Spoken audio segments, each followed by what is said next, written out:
Managing a small team or business comes with a unique set of challenges. With limited resources and manpower, it's easy for things to feel chaotic and out of your control. How can you, as a leader, accomplish your goals while keeping your team engaged, effective, and accountable? This podcast will give you practical strategies you can implement now to lead your team or business to reach its fullest potential.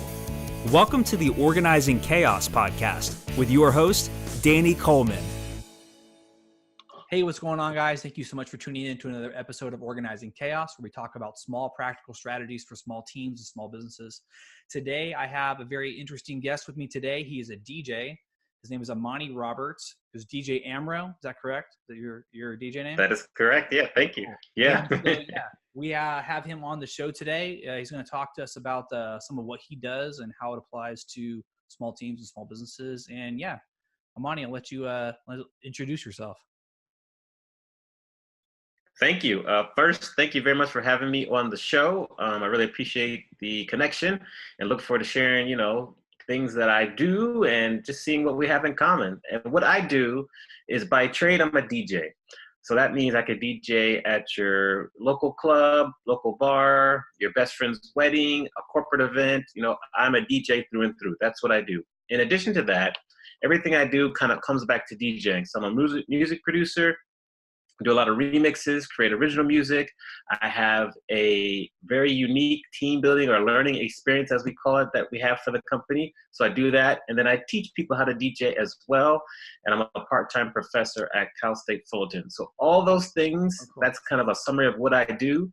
I used to work for Marriott Hotels for almost 20 years, started as a bellman and worked my way up. So I used to work in the corporate environment, and then I've kind of gone on to the more creative entrepreneurial world, and that's what kind of leads me to where we are today. Very cool. So so DJing was a passion of yours, I assume, right? Correct. Yes. How did you come upon that? Like, how did you realize this is what you're meant to do? I love to share this story. I was in college at Howard University in Washington, D.C. I saw DJ Bismarcky at a club. He was amazing. I was at that moment back in 1995. I was like, I want to be a DJ. I kind of got caught up but didn't, feel that DJing was a legitimate career at that time. I was very much incorrect. So I went to work for Marriott, worked my way through the company around the country, lived in DC, Atlanta, Chicago, Dallas, Miami, and LA. Always in the back of my mind was that I wanted to be a DJ, so I'd visit clubs and see DJs in the different cities I lived in. And then when I got to LA, something about being out here, getting inspired, it's a really creative environment, I decided to go for it. So I started DJing in April. I would have been a DJ for now 11 years. I started in 2008. I had a small little radio show podcast back in 2008. I would DJ at local bars. And I've just been growing ever since. I went back to DJ school in the middle of my career at the time and really learned the fundamentals, built myself up from the ground up. And I've just been learning and growing ever since. Very cool. So now I know you do a lot of different things besides just DJing. It's on your site. Tell me about some of those other things that you offer. And how you so I have a team of people that I work with. So we do remixes. So we remixed many artists that you may know. I'm trying to think of some popular ones like Little Big Town. We remixed one of their songs. We've done Kehlani. We've done Funk Hunters. We've remixed, most recently, we did James K and Hood Boy. So we do a lot of remixes. Okay. That's something we came up with.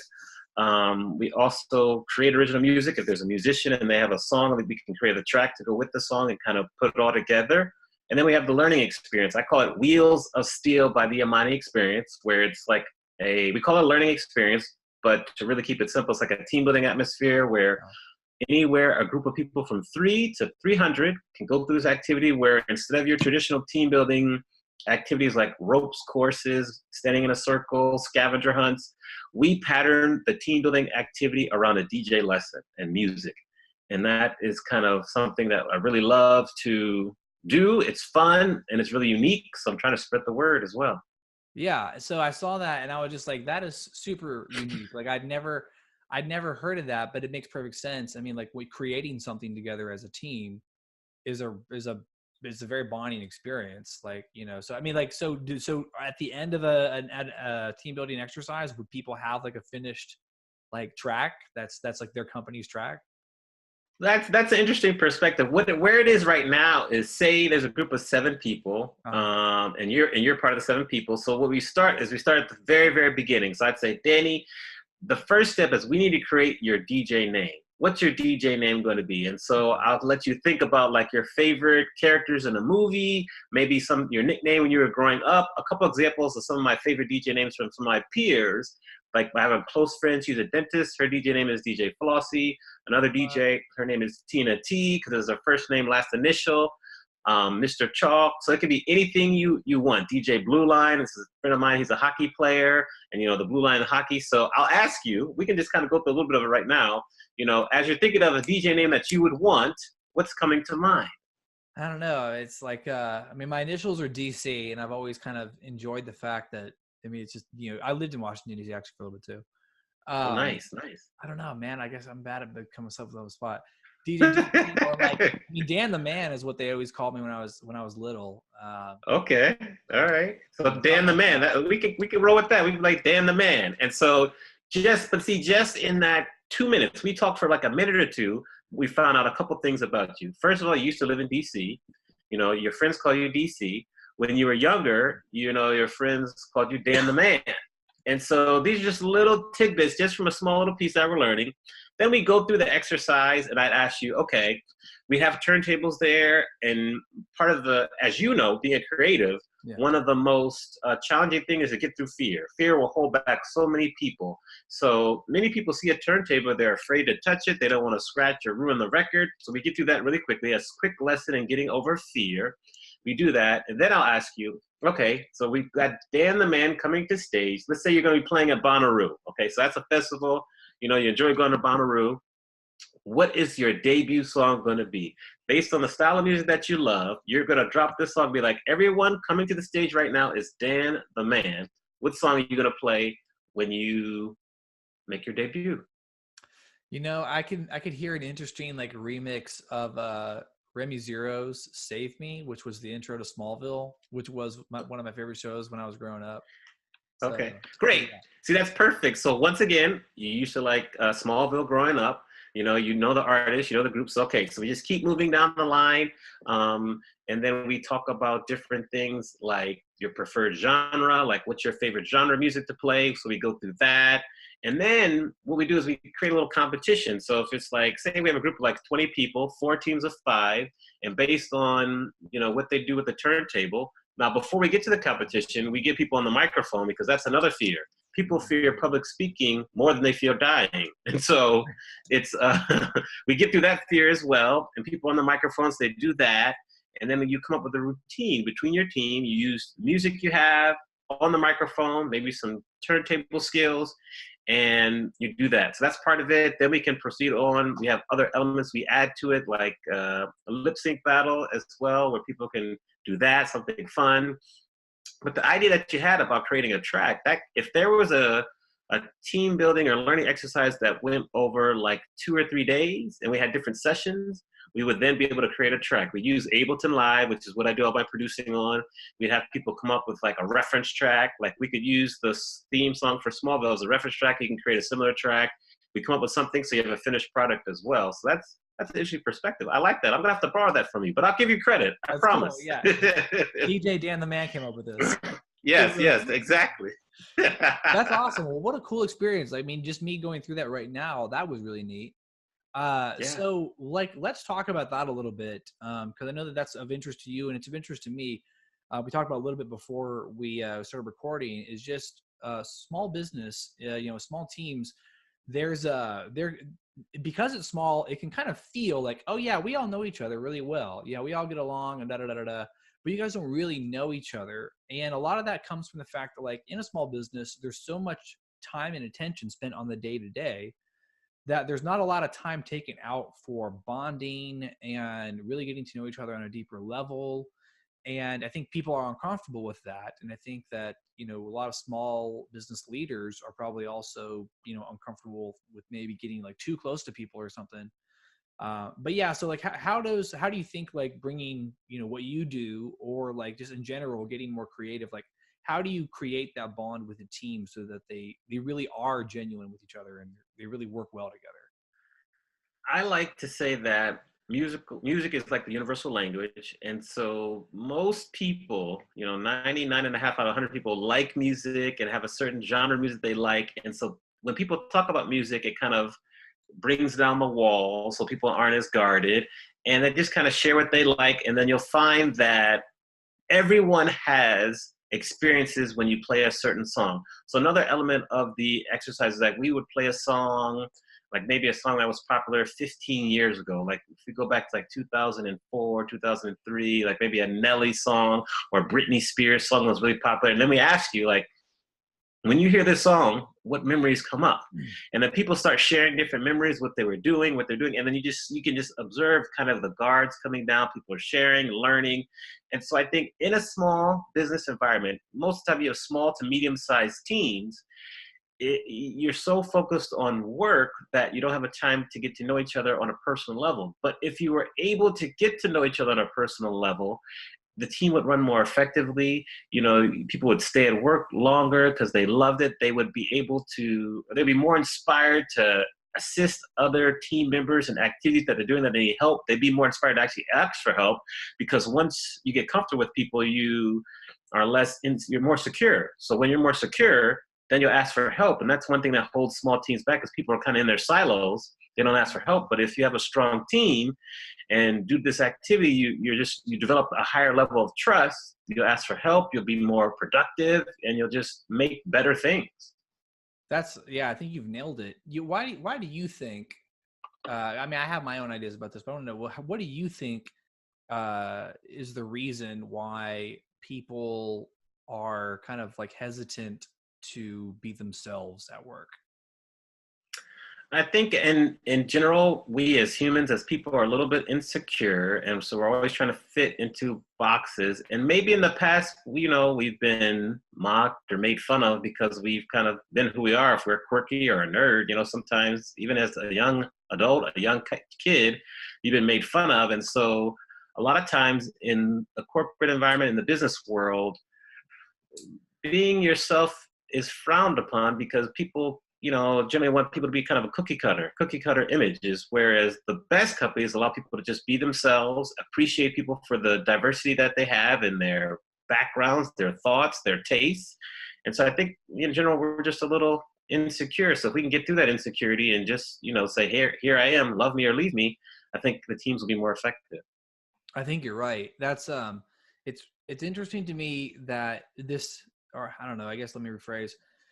To me, that seems so obvious, that like if you're dealing with the real version of the person, you guys will have better results or will understand each other better.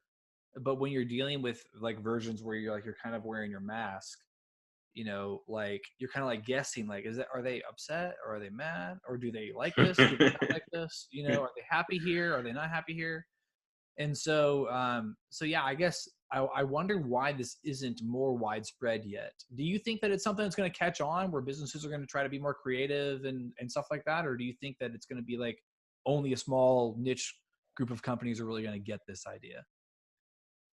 I think it will catch on. I think we're already starting to see some of the strongest businesses out there allow and really encourage creativity. So if we look at some of the more popular companies now, and let's take a smaller one that's growing now, like I think is it Netflix? I think it's Netflix or Hulu.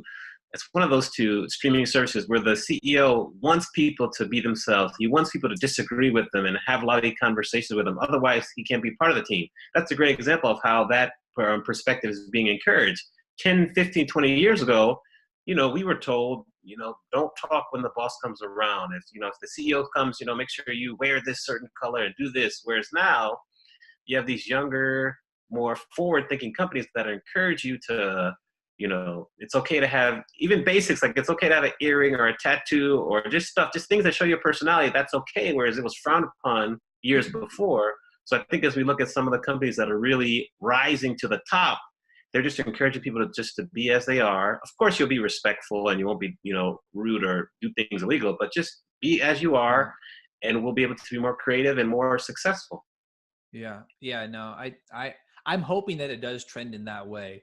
I think I probably worked for maybe 2 different businesses that really kind of embrace that way of thinking. Not my first one until like just a few years ago. So it's kind of like, Yeah. it's hard to, as I'm working with, other small businesses, articulating the importance of this. It's not just a trend, or it's not just because Google or Netflix is doing it, or some, company, it's not just doing it for that reason, but it's doing it because it really works. I guess something that would probably be helpful is just kind of looking at more studies where it's been quantified, like the change Right. before and after, if there's been a before and after, or company to company, company that embraces it versus doesn't. Yeah. But, Yeah. no, go ahead, please. Oh no, I was also going to say in that study, like I bet you, I'm very confident if we look at retention within companies who allow associates and employees to kind of be as they are and aren't as strict, their retention levels will be significantly higher than traditional companies. Because nowadays, people will work at a job 6 months, 9 months, and they leave. But if they stay around, that's because they're being stimulated, they're being taken care of, they're allowed to be as they are, and they're allowed to be creative and try things out and be encouraged by their superiors. So that's what I was going to add. Okay, yeah, no, I mean, I agree with that. The one thing that I try to spread the word of as much as possible is just like the value of quality of life. Small businesses, specifically kind of the smaller ones that I might be talking to or might be hearing me right now, is they're not able to pay as much, obviously, as these bigger companies can. So they just kind of resign themselves to only getting a certain level of talent. But I believe, and I think it sounds like you do too, it's like if you are able to figure out how to improve their quality of life, they're not as attached to money as you might think they are. And if Yeah. you can allow them to be in a zone where they're themselves, where yes, not, or the hierarchy of needs, is taken care of or whatever, then you can actually see people sticking around longer, rather than, oh yeah, I'm familiar with the revolving door of talent or whatever. Like I've heard that before. And I was like, you're just accepting the fact that people are going to be turning over and over and over in your business is just like, like don't surrender. Yeah. Don't surrender. That's a good way of putting it. I do this activity with my students at Fullerton. It's called This or That. And we should go through different scenarios related to the hospitality, entertainment. And then there's one question I ask at the end. And the students are usually between 20 years old to 35, 36. So you get a great cross section of age demographics, whether it be millennials, Gen Y, and maybe even now some Gen Z. And so I asked them, I said, would you choose a job that paid you a really high salary, but you hated it? Or would you choose a job that paid you a lower salary, but you loved it and like allowed you to be creative and you just loved it?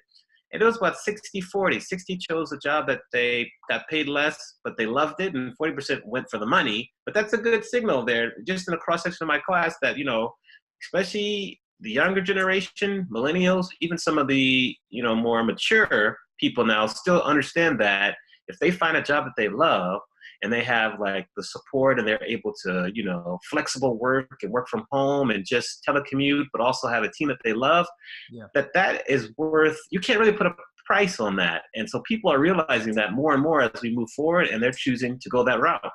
Yeah. It's when I try to talk about some of these concepts, so for instance, like maybe like a landscaping company or a painting company or like a labor type company, kind of talking about that seems like, oh, that's something that people with offices get to do. Like we don't do that here. Like we all just know this sucks and we just do it, or whatever, like we know this is hard work. So I think kind of like that's really what I want to do. And it sounds like you have a similar mission, is to bring that to people, bring these concepts and these ideas to people. So in a way that is fun and approachable, that way they can feel it for themselves and they can see the results.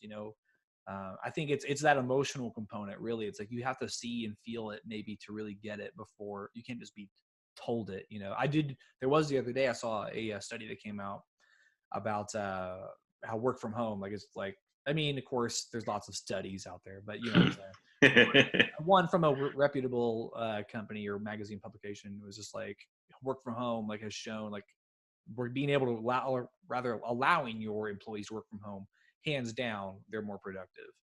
And that's so counterintuitive to the way that we might have been raised, or the older generation was. It was like, no, I better see you here in your seat 8 a.m. working, and you better not leave until 5, So what about you with your team, right? So I imagine you started as, you're just by yourself. Kind of how big is, or do you have a team now, right? Or is it just you still? So I have a team of DJs I work with, and so depending on how busy we are, I might have them out on gigs, 2 or 3 times a week. This is a little bit of a slower season since we're early in the year, so it's a little slower. So I might have a gig for them once every couple of weeks. So I have a team like that, and then I have a team that, like my remix partner, will meet weekly, so we do things like that.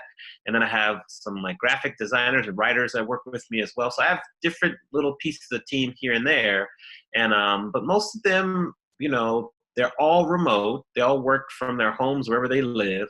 We might meet like on Skype or Zoom, like we're talking right now, periodically. But, they have the flexibility to do everything else. But when I need them, they're available and we work. And that's most effective for me. Cool. Do you have like, is it, so I know so I work with a lot of third-party contractors as well. I've been working virtually for, I guess, since about 2014 now.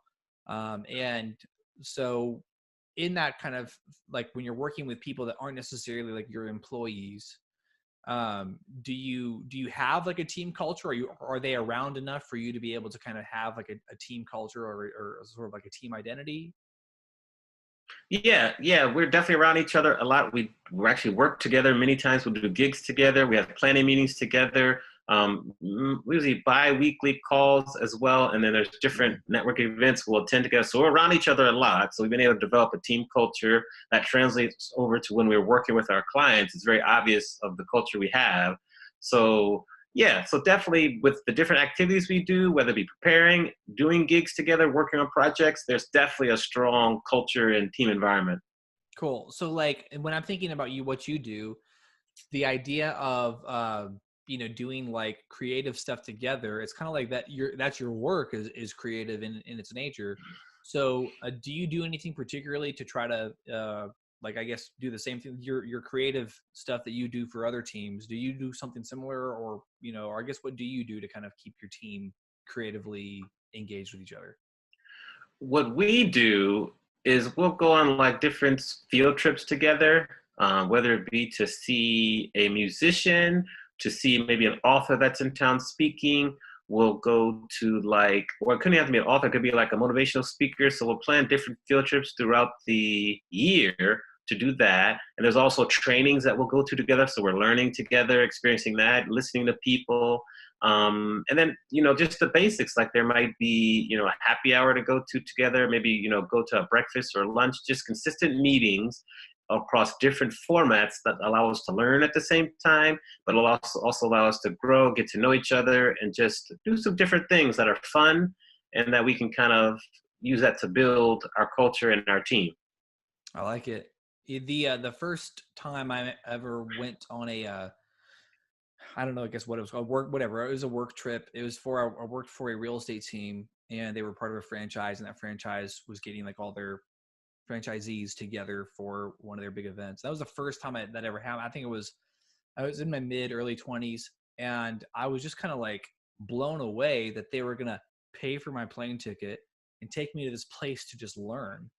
And and it's like, that's the kind of stuff that I think small business owners underestimate, that just simply doing some stuff like that, like people who work for you, it doesn't really matter what their age, especially young people, but I would say no matter what their age is, seeing that their employer believes in them in a way that where they're like, hey, I'm going to pay for you to come do this learning. We're going to learn together or whatever. Like, I don't know. I think that just has a huge impact on the ability for your employees to believe in themselves, and also, like sometimes to believe in yourself, you need someone else to believe in you first, Yes, exactly. Employers have that potential to really impact people in a way that they might not even realize.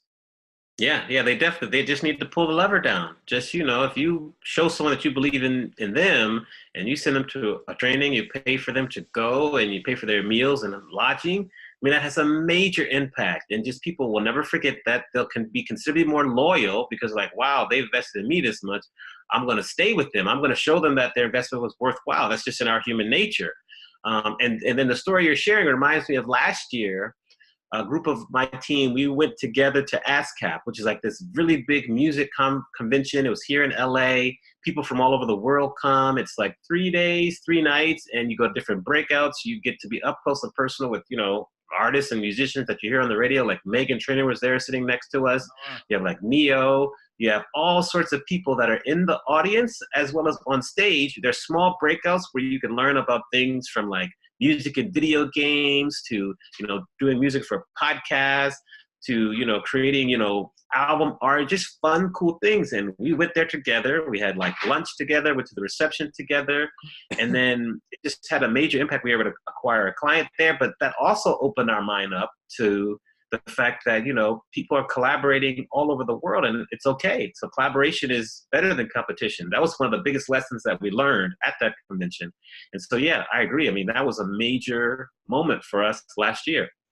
That's a whole nother topic that I'd love to get into sometime. We're near time now, but win-wins, like how you just talked about, being able to do that, like that's huge. I think that so many businesses are still in that whole like competition mindset that they don't realize that they can collaborate, like how you're talking about. And it, like you said, it is happening all over the world and to everyone's benefit, so I love it. So Amani, go ahead and tell us a little bit about what do you got coming up, what's going on with you, and where can we find out more about you? Definitely. The best place to find out about me on social media is just go to Amani Experience. So that's A, M as in Mary, A, N as in Nancy, I, the word experience, all one word.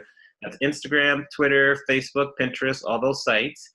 What I have coming up soon is we're releasing a remix EP, 11 songs in late January. So in a couple weeks, we'll release a remix EP. I'll share the link with you when we release it. Also do a podcast, the Amani Experience Podcast. You can find it on iTunes. We have some great guests coming up there. And then, if people are interested and want to talk more about the team building activity, we travel all over the world. We can get all the equipment brought to us in your city, wherever your city or state is. And so I just really want to talk to more people about that because I think it's a unique activity. I love to share it, and I want to see people experience it so they can tell their friends about it. So that's kind of some things we have coming up in the next kind of quarter, and that'll take us to the middle of the year. That's awesome. And I really think that's a unique experience. I mean, like I've never seen something like that before. And I love seeing how people are able to take their craft, like what you do, and figure out other ways that you can interact with people who you might not have necessarily otherwise. So definitely. So I appreciate you having me on the show. I'm also writing a book. It should be done maybe like April or May of this year, which will also take people through the time periods of the DJ set from 10 p.m. to 2 a.m., but it relates the same time period, what a DJ is doing, to different stages in a business. So for example, if it's 10 o'clock, we just started the set, so we're building rapport with the audience. Well, when you just start a business, you have to build rapport with your clients and grow that way. If you get to 11 o'clock at night in a DJ set, something's always going wrong, whether the microphone's not working or the technical difficulties that we just experienced. We got to figure a way to fix it without the music stopping. Same thing in business when you have error issues or you just need to troubleshoot and fix things. So that's the book that I'm writing. It's coming out probably the next 3 or 4 months, I think. Very cool. Do you have a title yet? I don't. I'm working on the title, and so I have to make it so it's like 1 or 2 words. So that's like the next thing once I've kind of got through most of the writing. So I'll let you know when I have the title, though. Well, that's very cool. Well, yeah, definitely, Amani. We'll be keeping in touch. I'm going to make sure I follow you on your social media profiles. And yeah, thank you so much for being on the show, sharing your what you do with me. It was very cool. And yeah, if you anybody who's got any kind of interest in this, contact Amani. Check him out at his website, amaniexperience.com. Right? Got that right? Yes, sir. And yeah, thank you again for tuning in, guys. Hope that this was helpful to you. If you guys have any kind of questions whatsoever, always feel free to email me, danny@dannycoleman.me. If you have something of value that you'd like to share with the small business audience, shoot me an email again, danny@dannycoleman.me. Follow me on my social media profiles at @IamDannyColeman, and we'll see you guys later. Thanks. Want more?